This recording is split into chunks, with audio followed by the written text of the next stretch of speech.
Fernanda was lost.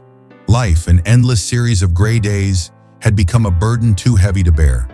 Each morning began with the same question: why am I here? The daily challenges consumed her, and hope felt like a distant dream. That day, after yet another sleepless night, she decided to go for a walk around the city, seeking something to pull her out of her suffocating routine. As she walked through the bustling streets, the commotion around her seemed to amplify her loneliness. The noise of cars, the hurried conversations, everything only deepened her anguish. Suddenly, she stopped in front of a small bookstore. The window displayed a book titled Whispers of Hope. Drawn in, she entered and flipped through the pages. One sentence stood out: "Sometimes God speaks louder in moments of silence." Fernanda decided to buy the book and sat down in a nearby park. The sun was setting, and the golden light filtered through the trees, creating an almost magical atmosphere. She began to read, and with each page, it felt as though the words were speaking directly to her heart. It was as if that book had been written just for her. With every chapter, the sense that there was something greater than she could comprehend began to grow. While she read, an elderly couple approached and started talking about how love and faith had kept them together for decades.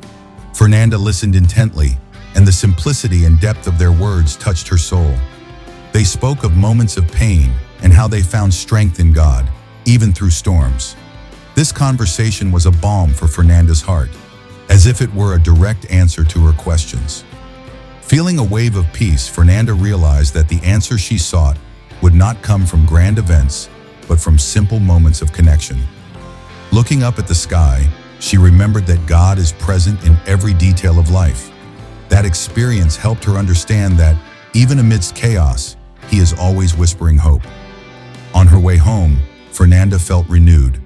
Those small interactions had ignited a light in her heart, a spark of faith she thought she had lost.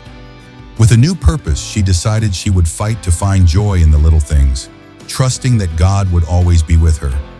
Sometimes the answers we seek are not found in grand events, but in the small interactions of life. God speaks to us through people and everyday situations. Remember, when you call, He answers, even if the answer comes from where you least expect. And it shall come to pass that when you call, the Lord will answer. When you cry out, He will say, "Here I am." Isaiah 58:9. Be a blessing.